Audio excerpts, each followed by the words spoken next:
Hello everyone, आप सभी का स्वागत है मेरे यूट्यूब चैनल में। देखो यार, आज हम बात करने जा रहे हैं जल्लीकट्टू नाम की फ़िल्म की, जो 2019 में रिलीज़ हुई थी। ये एक मलयालम फ़िल्म है जो आप अमेज़ॉन प्राइम पे एंजॉय कर सकते हो। सो आज मैं आपको जल्लीकट्टू इस फिल्म की कंप्लीट स्टोरी और एंडिंग के बारे में बताऊंगा, और उसी के साथ साथ मैं आपको ये भी बताने की कोशिश करूंगा कि आप इस फिल्म से क्या क्या लेसन्स ले सकते हो। तो फिर वीडियो को एंड तक देखते रहिएगा ताकि आप इस कंप्लीट फिल्म को समझ सके, और उसी के साथ साथ वीडियो पसंद आए तो वीडियो को लाइक करके चैनल को सब्सक्राइब ज़रूर कर दीजिएगा। So without wasting any time, let's start this video. तो इस कंप्लीट स्टोरी की शुरुआत में हम एक लोकल विलेज को देखते हैं जहाँ पर लोग दिनों दिन एक्टिविटीज़ कर रहे थे, और तब एक मीट सेलर जिसका नाम था प्रभाकरन, वो अपने मीट मतलब जो गाय भैंस का मीट होता है वो हमेशा बेचने का काम करता था। अब यहाँ पर एक दिन ये होता है कि प्रभाकरन अपने कुछ आदमी एंथनी और उसके साथ वर्क के इन दोनों को मीट बेचने के लिए कहता है सुबह सुबह के टाइम पे, क्योंकि उसे एक बहुत बड़ी पार्टी को ये मीट बेचना था, जिसकी वजह से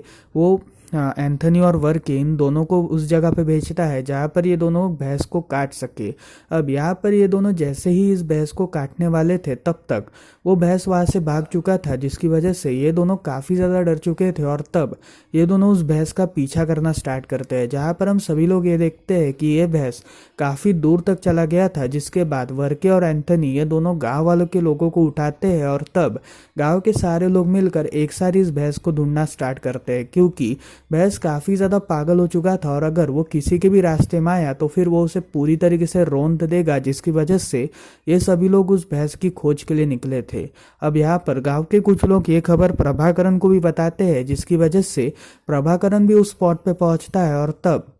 एंथनी और वर्क और बाकी के जो गांव वाले थे ये सब उस भैंस को खोजने की तलाश में थे। अब यहाँ पर ये जो भैंस था ये अलग अलग रास्तों में घूम चुका था, जिसकी वजह से सबसे पहले तो ये लोग ये डिसाइड करते हैं कि इस भैंस को पकड़कर सबसे पहले पकड़ेंगे, इसे थोड़ा काबू में लाएंगे, तब जाके काटेंगे, क्योंकि इस भैंस को एक बहुत बड़ी पार्टी की ओर बेचना था। एक्चुअली ये जो पार्टी थी एक मैरिज फंक्शन था, और इस मैरिज फंक्शन के तौर पर प्रभाकरन को काफ़ी सारा मुनाफा मिलने वाला था, जिसकी वजह से वो इस भैंस को यानी इस भैंस के मीट को वो एक पार्टी में यानी उस शादी में बेचना चाहता था। अब यहाँ पर हम ये देखते हैं कि गांव में ये खबर पूरी तरीके से आग की तरह फैल चुकी थी, और तब सारे गांव वाले प्रभाकरन को ये एडवाइस देते हैं कि अगर वो सभी लोग पुलिस स्टेशन की तरफ चले जाए तो काफ़ी ज़्यादा अच्छा होगा। मतलब अगर वो पुलिस स्टेशन में पुलिस वालों को ये सारी बातें बताएंगे तो वो शायद से लोगों को सूचित कर देंगे कि यहाँ पर भैंस घुस आई है और वो आउट ऑफ कंट्रोल है, ताकि लोग अपने घर में सुरक्षित रह सके। इसी वजह से प्रभाकरन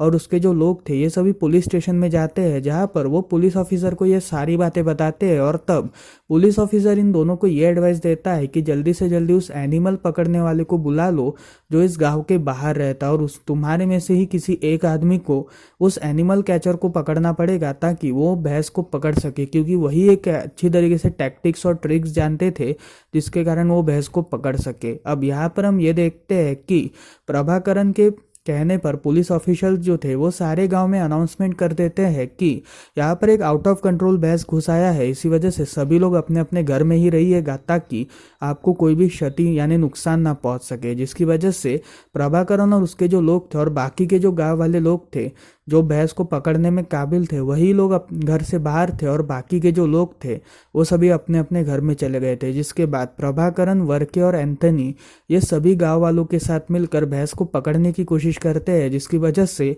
वो एक गली के छोर के ऊपर रुकते हैं। अब यहाँ पर इसी गली में रुकते वक्त ये एक छोटे दुकानदार को देखते हैं जो एक्चुअली गाड़ी वगैरह लेकर आते हैं, जो स्टॉल वगैरह लेकर आते हैं, ठेले टाइप के दुकानदार एक ठेले वाला दुकानदार वहां पर आता है, जहां पर वो डेली कस्टमर्स का इंतजार कर रहा था। बट पूरा गांव सुनसान होने की वजह से वो थोड़ा बहुत शॉक होता है, और तभी एंथनी और वर्के ये दोनों उसे पकड़कर थोड़ा साइड में करते हैं, क्योंकि वहां पर भैंस थी। इसी वजह से वो उसे थोड़ा साइड में करते हैं, और तभी वहां से भैंस गुजरती है जो उसके पूरे रेडी को पूरी तरीके से चकनाचूर कर देती है। अब यहाँ पर बाकी के जो गाँव वाले लोग थे वो सभी उस भैंस को पकड़ने की फिराक में थे, लेकिन वो भैंस इतनी ज़्यादा फास्ट थी, वो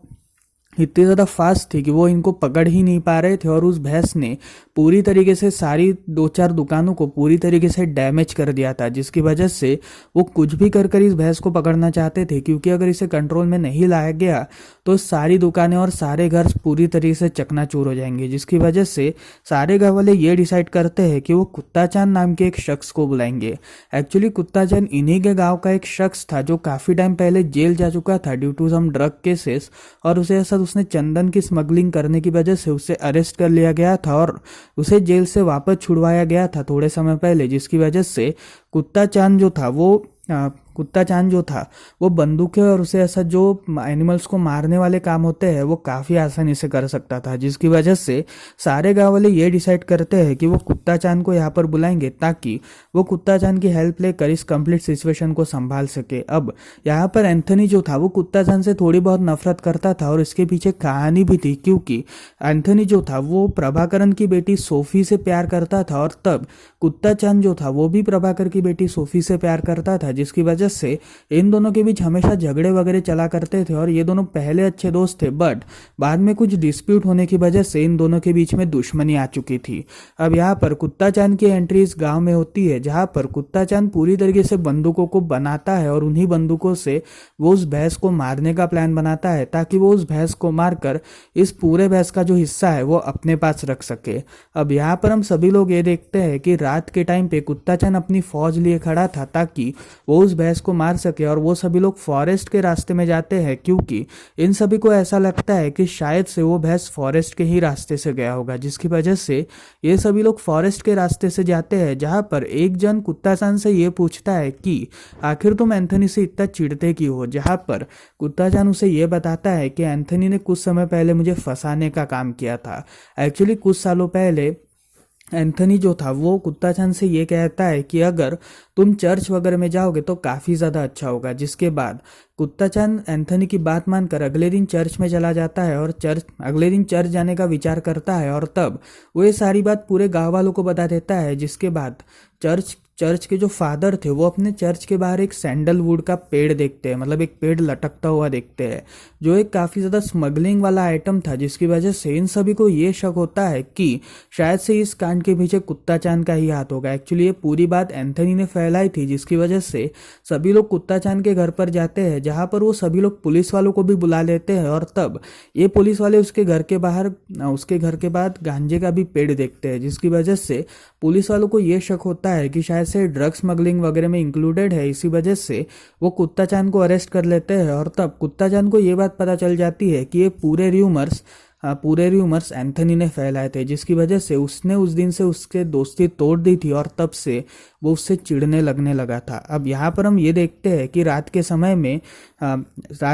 में कुत्ता चांद और उसके आदमी लोग ये पूरे फॉरेस्ट की छानबीन कर रहे थे, जहाँ पर अचानक से बुल जो था वो वहाँ पे आ जाता है, और तब वो एंथनी के रास्ते से गुजरता है, जहाँ पर एंथनी उसे जोर का धक्का देता है, और तब वो बुल एक गड्ढे में गिर जाता है। जिसके बाद एंथनी खुद को इसका नाम देता है कि मैंने इस बुल को पकड़ा है, इसी वजह से मैं ही अब इसे पूरे हिस्से में बांटूंगा। और तब एंथनी की वाहवाही होती है, जिसमें हम सभी लोग ये देखते हैं कि एंथनी प्रभाकरन के घर पर जाकर एक रस्सी ले आता है ताकि वो उस बैल को बाहर निकाल सके। अब यहाँ पर रस्सी ले आते वक्त वो सोफी के पास जाता है और उसे किस करता है, जिसके बाद सोफी उससे ये कहती है कि तुम जब भैंस को लेकर आओगे तो हम दोनों इसमें पार्टी करेंगे, जहाँ पर एंथनी इस बात से काफ़ी ज़्यादा खुश होता है। और तब एंथनी वापस उन गांव वालों के साथ मिल जाता है, जहाँ पर उन्होंने इस कंप्लीट प्रोसेस को यानी उस बैल को निकालने के लिए सारी प्रोसीजर्स कर ली थी, लेकिन बस उन्हें रस्सी की ज़रूरत थी, जिसकी वजह से वो रस्सी के सहारे उस बैल को खींचने की कोशिश कर रहे थे। जहाँ पर उस भैंस के ऊपर रस्सी बांधने के लिए उन्होंने एंथनी का सहारा लिया था, और एंथनी ने उस भैंस के टांग के ऊपर पूरी तरीके से रस्सी बांध रखी थी। जिसके बाद वो उस रस्सी को खींचने का ट्राई करते हैं, और तब खींचते खींचते वो जब बैल ऊपर आ जाता है तभी बारिश शुरू हो जाने लगती है, जिसकी वजह से सभी गांव वालों के हाथ, कुछ 2-3 गांव वालों के हाथ फिसलना स्टार्ट करते हैं, और इसी फिसलन की वजह से वो भैंस वापस गिर जाता है, और इसी भगदड़ में प्रभाकरन जो था वो भी गड्ढे में गिर जाता है, जिसकी वजह से प्रभाकरन की डेथ होती है। अब यहाँ पर प्रभाकरन की डेथ का पूरा रिस्पॉन्सिबल एंथनी को समझा जाता है, जिसकी वजह से एंथनी के जो गांव वाले लोग थे वो उसे इस मिशन से बाहर ही रहने को कहते हैं, ताकि वो इस मिशन में कम्प्लीटली कुछ भी डिस्टर्बेंस ना क्रिएट कर सके। जिसके बाद कुत्ता चरण और बाकी के जो गांव वाले थे वो सभी वापस इस भैंस को पकड़ने का ट्राई करते हैं, जहां पर वो इस भैंस को पकड़ने के लिए वापस फॉरेस्ट के रास्ते से गुजरते हैं, जहां पर इसी फॉरेस्ट के रास्ते में थोड़ी बहुत सर्चिंग करने के बाद वहां पर एंथनी भी आता है ताकि वो अपनी वाहवाही वापस क्रिएट कर सके। जिसके बाद एंथनी और कुत्ता चरण इन दोनों को कुत्ता चान इन दोनों को वो भैंस दिख जाती है। अब यहाँ पर उस भैंस को पकड़ने के लिए सबसे पहले एंथनी उस भैंस का पीछा करता है, बट वो भैंस उसे दखल देती है और बाकी के जो लोग थे वो सभी लकड़ियां वगैरह फेंकते हैं, जिसकी वजह से उस भैंस के पीठ और बाकी के पीठ वगैरह के हिस्से पर थोड़ी बहुत लकड़ियां घुस चुकी थी और वो भी भैंस पूरी तरीके से थक चुका था। इसी वजह से वह फाइट बैक करने की ताकत नहीं रख पा रहा था। लेकिन यहाँ पर कुत्ता चान जो था वह एंथनी को धक्का देता है और तब वह एंथनी से फाइटिंग करना स्टार्ट करता है। जिसके बाद एंथनी और कुत्ता चान इन दोनों के बीच काफी तेज फाइटिंग होती है और इसी फाइटिंग के बीच में वो भैंस और थोड़ी दूर जाने का ट्राई करता है, जहां पर एंथनी कुत्ता चान को थोड़ा दूर सरका कर एंथनी कुत्ता चान को एक लात मारकर उसके सर को पूरी तरीके से फोड़ देता है। इसी वजह से कुत्ता चान भी ऑन द स्पॉट घायल हो जाता है और तब सभी लोग उसे हॉस्पिटल भेज देते हैं, जहां पर सारे गांव वाले लोग उस भैंस को पकड़ने के लिए आते हैं। लेकिन एंथनी ने उस भैंस को पूरी तरीके से मार डाला था। जिसके बाद वो ये कहता है कि अब ये भैंस मेरी है, इसी वजह से इसे कोई भी नहीं छुएगा। अब यहाँ पर सारे गाँव वाले एंथनी की ये बात सुन के थोड़ा बहुत नाराज होते हैं। इसी वजह से वो सब भी उसके ऊपर कूद जाते हैं, जहां पर सारे गांव वाले एक दूसरे के ऊपर कूदे जा रहे थे और एक बहुत बड़ा लोगों का ऐसा समुदाय क्रिएट कर रखा था। मतलब पूरी तरीके से लोग एक दूसरे पे कूदे जा रहे थे और इसी कूदा कूदी में एंथनी जो था वो पूरी तरीके से दब जाता है और यहीं पर ही शायद से उसकी मौत भी होती है। अब यहाँ पर इस फिल्म के और यहीं पर ये फिल्म भी खत्म होती है। तो फिर यार इस फिल्म के एंड क्रेडिट सीन में हम सभी लोग ये देखते हैं कि सारे जब गाँव वाले उस भैंस को पकड़ते हैं तभी भी वो भैंस जिंदा रहती है और वो सांसें ले रही थी और यहीं पर ही ये फिल्म खत्म होती है। तो फिर यार ये थी इस जल्लीकट्टू कंप्लीट फिल्म की स्टोरी। आपको कैसे लगी मुझे कमेंट सेक्शन में जरूर बताइएगा। अब यहाँ पर इसके रिलेटेड ये बात मैं करना चाहता हूँ कि रिसेंटली इसे ऑस्कर्स के लिए नॉमिनेट किया गया था फॉर द बेस्ट फिल्म। इसी वजह से ये फिल्म आप सभी को एक बार तो भी जरूर वॉच करनी चाहिए। बट अगर आप सभी को मलयालम लैंग्वेज नहीं आती तो फिर सबटाइटल जरूर यूज करिएगा, क्योंकि इसके सबटाइटल्स के थ्रू ही आप इस फिल्म को कंप्लीटली समझ पाओगे। अब यहाँ पर ये फिल्म अमेजॉन प्राइम में अवेलेबल है, तो फिर प्राइम मेंबर्स अगर आप होंगे तो ये फिल्म बिल्कुल मिस मत करिएगा। सो मिलते हैं अगली वीडियो में, तब तक के लिए बाय बाय।